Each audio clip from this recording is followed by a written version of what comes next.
Vous avez vu? J'ai même pas eu le temps de me raser. J'étais obligé de vous en parler. Vous avez une idée de quoi je vais vous parler là? Non? Là, tout de suite ce matin, là, j'ai à peine eu le temps de boire le café là.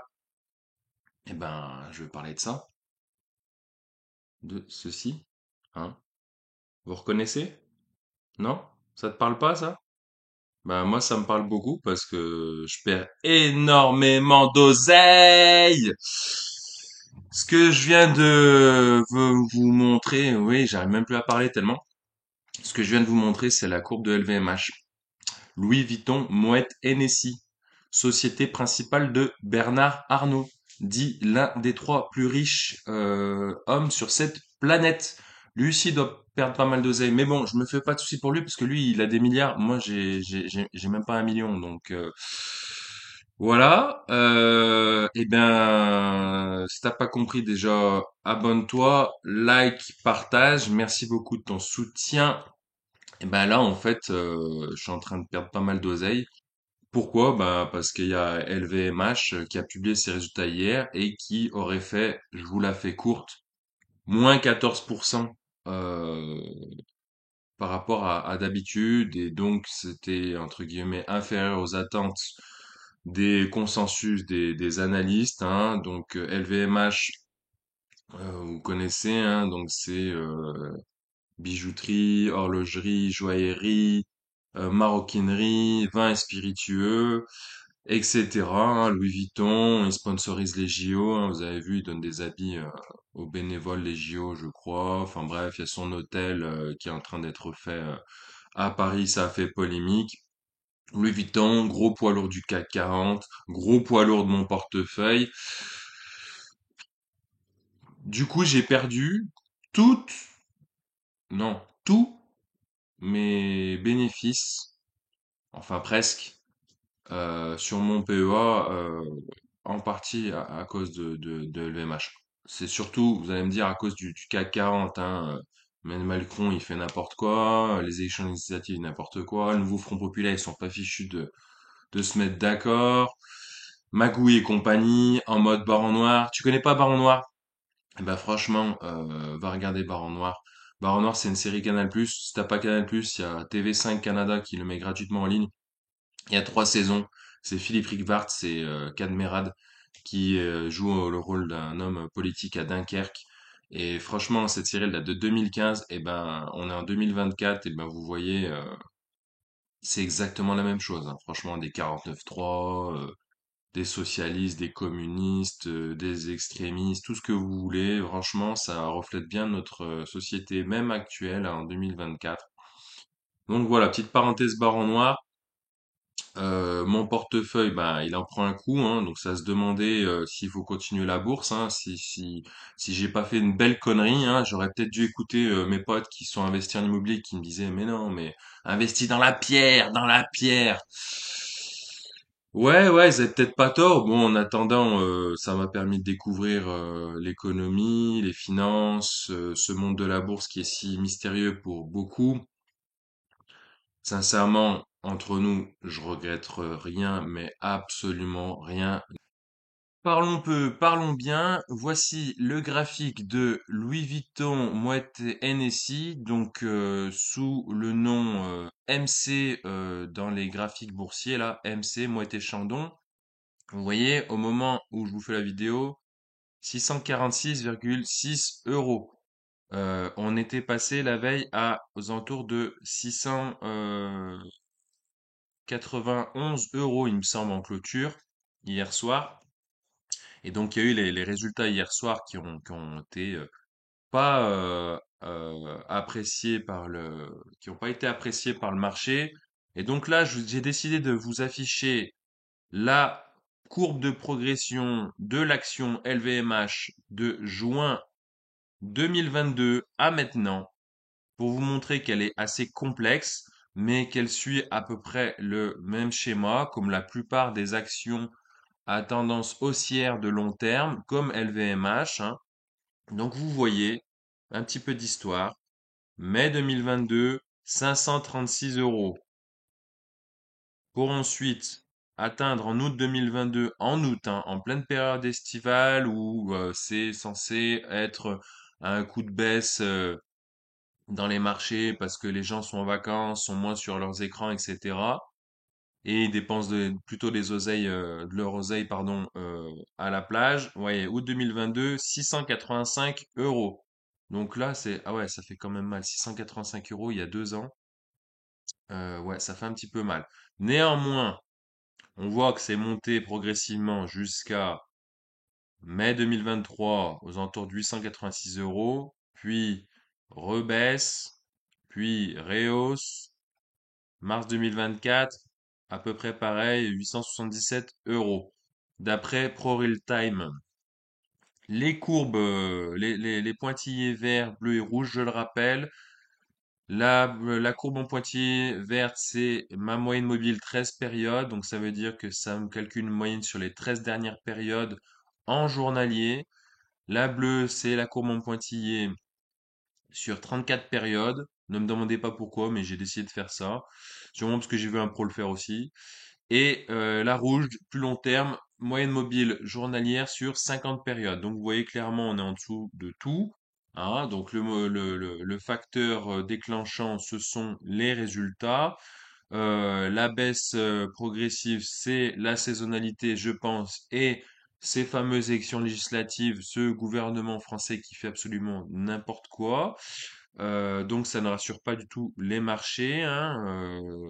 Je le rappelle, les marchés boursiers détestent l'incertitude parce que même quand il y a des mauvaises nouvelles, quand elles sont connues, eh bien, les gens anticipent à la hausse ou à la baisse, mais au moins ça leur permet d'anticiper les choses. Là, quand il y a des incertitudes, eh ben, on peut rien anticiper.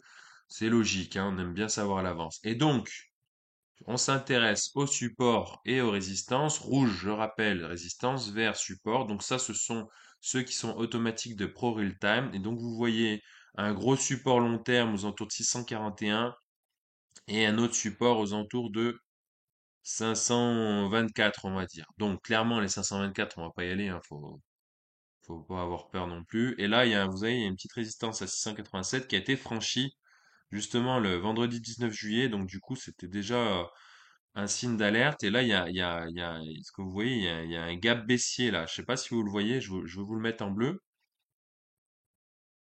Là, ici. Donc là, il y a un gap clairement baissier entre hier et aujourd'hui. Donc, comme on a l'habitude de dire en analyse technique, chartiste, tous les gaps finissent par être comblés, donc ça va remonter, ne vous inquiétez pas. Je rappelle sur le plan fondamental que Bernard Arnault, au cours de l'été 2023 dernier, il a acheté à peu près 40 000 actions de l'ordre de 660 euros en moyenne, donc ça fait l'équivalent de 30 millions d'euros à peu près. Donc c'est pas pour les perdre en moins d'un an, hein. Donc là, peut-être qu'il va même racheter des actions. Donc parce que bah, c'est son bébé, il en a les moyens et voilà. Donc en général, les PDG qui croient en leur boîte, et ben quand ça baisse comme ça, ils se disent c'est pas grave, ils rachètent des actions, hein. Et donc là, je rappelle que c'est LVMH, fleuron français, valeur du CAC 40 depuis plus de 30 ans, le poids lourd du CAC 40. On le voit partout, hein, il continue de s'expandre. Il y a même un de ses fils qui va gérer une plateforme streaming, Avenue Montaigne, il me semble. Donc moi, je crois très fortement en cette valeur. Donc vous voyez, même là, LVMH, opinion positive de Goldman Sachs, LVMH RBC favorable sur le dossier. Et vous voyez la grosse nouvelle, LVMH accuse un repli plus fort que prévu de ses bénéfices au premier semestre, hein. Donc c'était voilà, donc je vous l'ai dit, hein, moins 14%. Donc concrètement, ça m'étonnerait que ça franchisse ces 640 euros. Donc moi personnellement, eh ben je vous disais, est-ce que je me retire de la bourse ou pas? Eh ben la réponse elle est clairement non. J'ai renforcé aux alentours de 650 euros. Et la preuve qu'il faut rien regretter dans la vie, c'est ça. Vous voyez, support à 647,2 à exactement 9h30. Et voyez, 1 mars et ça repart comme la pub, 655 euros. Donc j'ai bien fait de me positionner vers 650 euros. Et pour les plus curieux d'entre vous, oui, mes bénéfices ont bien fondu, mais je suis encore en positif. J'ai exactement une performance actuelle de 1,17%. Eh oui. Donc les OMA, les oiseaux de mauvais augure, eh ben écoutez, si vous êtes content, tant mieux pour vous. Moi, je le suis nettement moins, hein. En tout cas, je sais que c'est passager, hein. Je rappelle que la bourse, c'est de l'investissement, en tout cas pour ma part, plutôt du long terme, hein. Je suis pas un trader pro, je suis plutôt un passionné, hein. Ça fait presque un an que je suis en bourse et je ne regrette absolument rien du tout.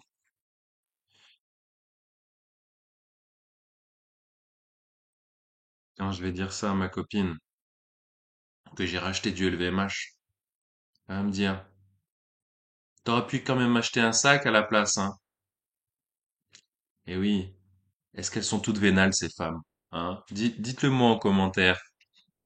Non, je plaisante. On vous aime, les femmes.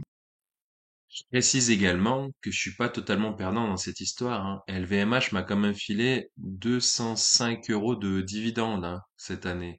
Et c'est pas fini, hein, parce que j'en ai pas mal, donc ça va continuer à me verser des dividendes. Donc voilà, faut parier sur le long terme. Et donc, pour résumer,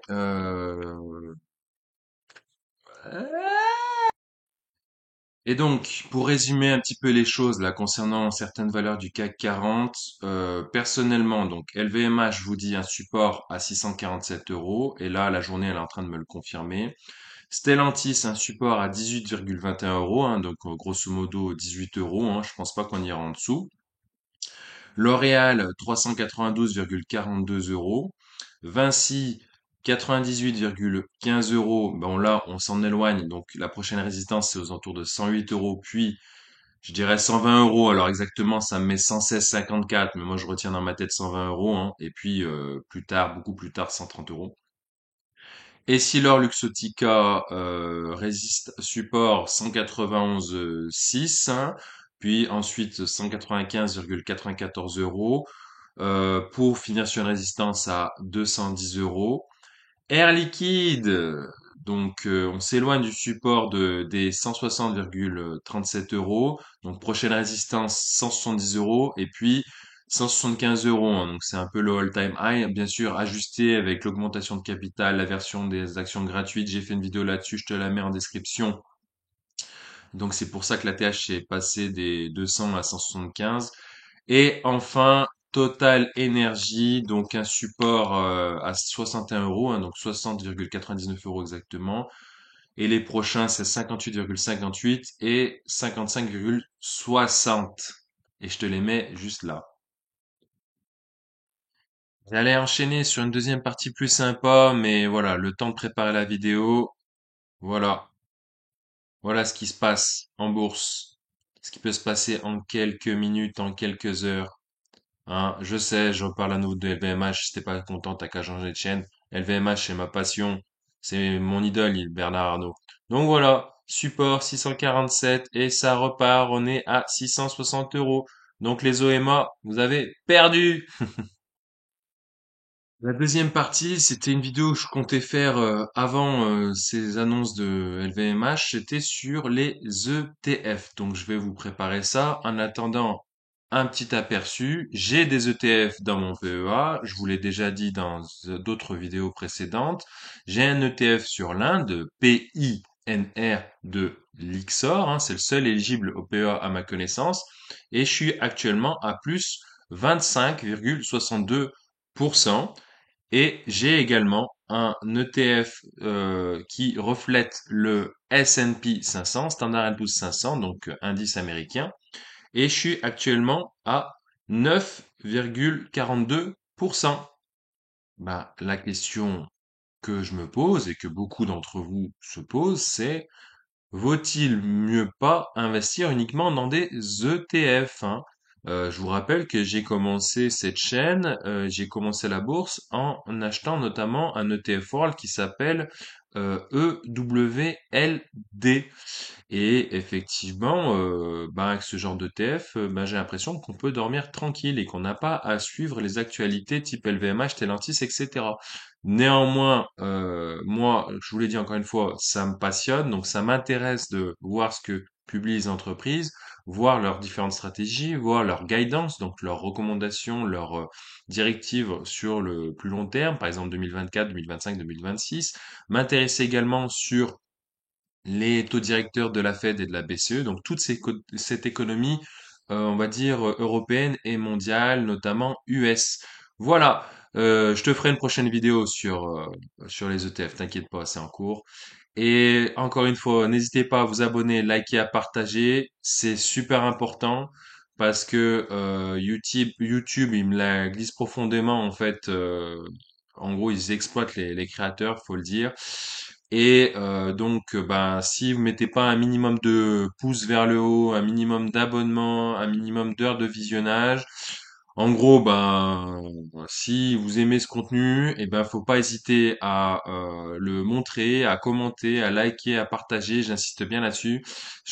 Ça, c'est pour tous les youtubeurs qui se cassent la tête à faire des vidéos pour vous divertir. J'espère en faire partie, j'espère que je vous divertis, j'espère que vous voulez que je continue. Donc, si vous voulez que je continue, bah, manifestez-vous, c'est super important parce que c'est quand même chronophage, c'est super intéressant. Néanmoins, c'est pas grâce à YouTube que je vais gagner ma vie clairement. Donc, c'est vraiment dans le but de vous divertir, de vous informer. À plus pour de nouvelles aventures. Salut!